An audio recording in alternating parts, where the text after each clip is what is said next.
Salam Pramuka. Assalamualaikum warahmatullahi wabarakatuh. Selamat pagi, salam sejahtera buat kita semuanya. Selamat datang buat calon peserta didik kelas 10 SMK Negeri Margomulyo tahun ajaran 2020-2021. Tetap semangat buat adik-adikku semuanya dalam rangka melaksanakan kegiatan masa pengenalan lingkungan sekolah atau MPLS secara online.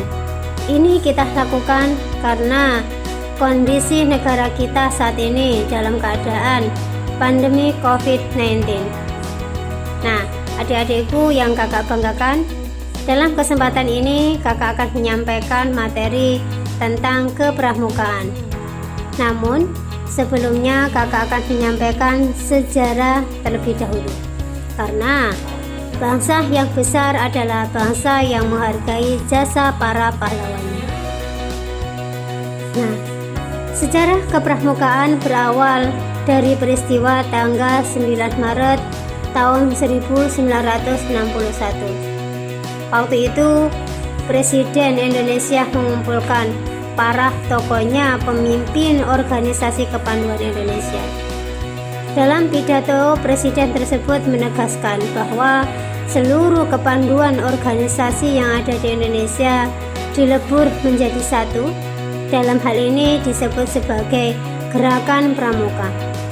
Sedangkan peristiwanya disebut sebagai Hari Tunas Gerakan Pramuka. Pada saat pidatonya, Presiden juga menyusun panitia pembentukan Pramuka. Dalam hal ini anggotanya terdiri atas Sultan Hamengkubuwono IX, Menteri Pendidikan dan Kebudayaan Profesor Pusyono, Menteri Pertanian Dr. Abdul Aziz Saleh, Menteri Transmigrasi dan Pembangunan Desa Ahmadi.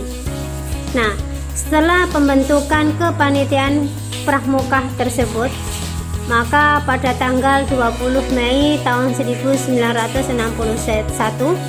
terbitlah sebuah keputusan Presiden atau Kepres nomor 238 tahun 1961, yang mana dalam Kepres tersebut menetapkan bahwa Gerakan Pramuka sebagai satu-satunya kepanduan yang ditugaskan untuk menyelenggarakan pendidikan bagi anak-anak dan pemuda Indonesia. Selain itu, Presiden juga mengesahkan anggaran dasar Gerakan Pramuka. Setelah peristiwa tersebut, pada tanggal 14 Agustus 1961, Presiden juga menganugerahkan sebuah panji gerakan pendidikan kepanduan kepada Kakwarnas Sri Sultan Hamengkubuwono ke-9. Nah, adik-adikku yang kakak banggakan, setelah pelantikan Kak Mabinas, Kwarnas dan Kak Kwarnari, dilaksanakan sebuah apel terbesar pada saat itu, yang mana diikuti peserta sebanyak 10.000 peserta, di mana apel tersebut dilaksanakan di Istana Negara. Setelah apel besar tersebut dilakukan, maka Gerakan Pramuka resmi diperkenalkan ke seluruh masyarakat Indonesia. Dan juga peristiwa tersebut kemudian disebut sebagai Hari Pramuka yang setiap tahunnya diperingati oleh seluruh anggota Gerakan Pramuka. Sekali yang salah dengan istilah pramuka, kepramukaan, dan gerakan pramuka.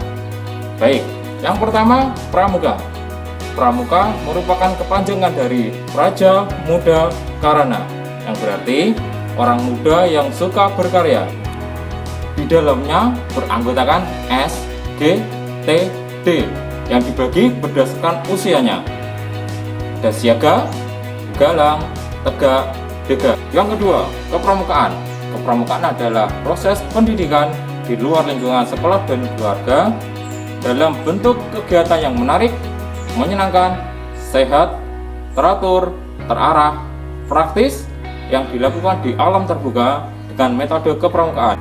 Yang terakhir, gerakan pramuka. Gerakan Pramuka merupakan nama organisasi pendidikan non-formal yang menyelenggarakan pendidikan kepanduan di Indonesia.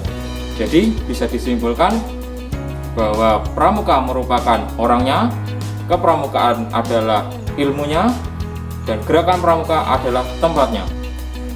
Di dalam kurikulum 2013, kepramukaan merupakan ekstrakurikuler wajib bagi seluruh peserta didik di semua jenjang pendidikan. Outputnya, peserta didik membentuk karakter bangsa. Terus, apalagi manfaatnya? Banyak. 1. Menjadi pribadi yang mandiri dan bertanggung jawab. Yang kedua, melatih kedisiplinan. Yang ketiga, gotong royong dan kebersamaan. Yang keempat, meningkatkan kepedulian. Kelima, belajar mencintai alam. 6.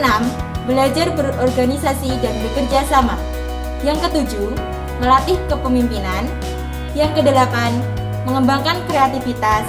Dan yang kesembilan, menjadi pribadi yang penuh semangat dan gembira. Awalnya, pramuka yang saya pikirkan hanya nyanyi-nyanyi, baris berbaris, masak-masak sendiri, dan gak ada inovasinya. Namun, setelah saya mengikuti kegiatan pramuka, pikiran-pikiran itu tidaklah benar. Inilah buktinya. Atribut yang saya kenakan ini merupakan bukti bahwa pramuka selalu berinovasi mengikuti zaman. Ini salah satunya. Saya mengikuti kegiatan Raimuna yang di dalamnya ada kegiatan memanah, menembak, flying fox, navigasi darat dengan smartphone, dan masih banyak lagi yang tidak saya sebutkan satu persatu. Ini yang kedua, Jota Joti, Jambore on the air and Jambore on the internet. Kegiatannya, kita dapat berkomunikasi langsung dengan seluruh anggota pramuka di dunia melalui radio dan internet. Demikian materi kepramukaan ini. Sekian dari kakak, semoga bermanfaat. Salam Pramuka!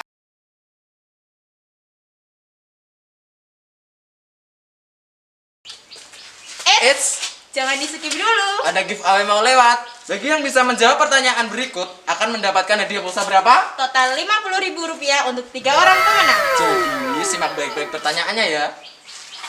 Yang pertama, Jabodetabek merupakan akronim dari Jakarta, Bogor, Depok, Tangerang, dan Bekasi. Di Bogor, ada sebuah istana yang merupakan tempat tinggal Presiden Joko Widodo. Di sepanjang jalan kota Bogor sangat basah karena intensitas hujannya sangat tinggi.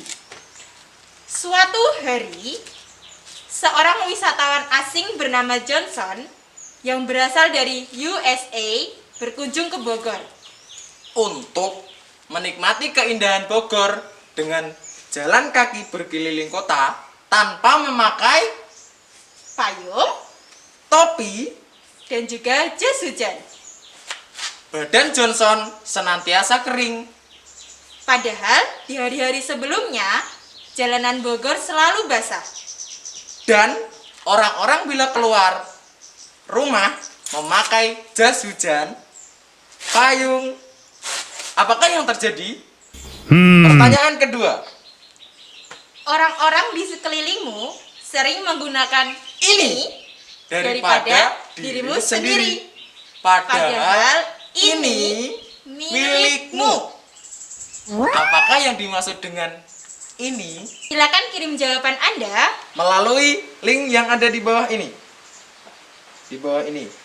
Tetap jaga kesehatan jangan lupa pakai masker. dan stay at home. Dadah.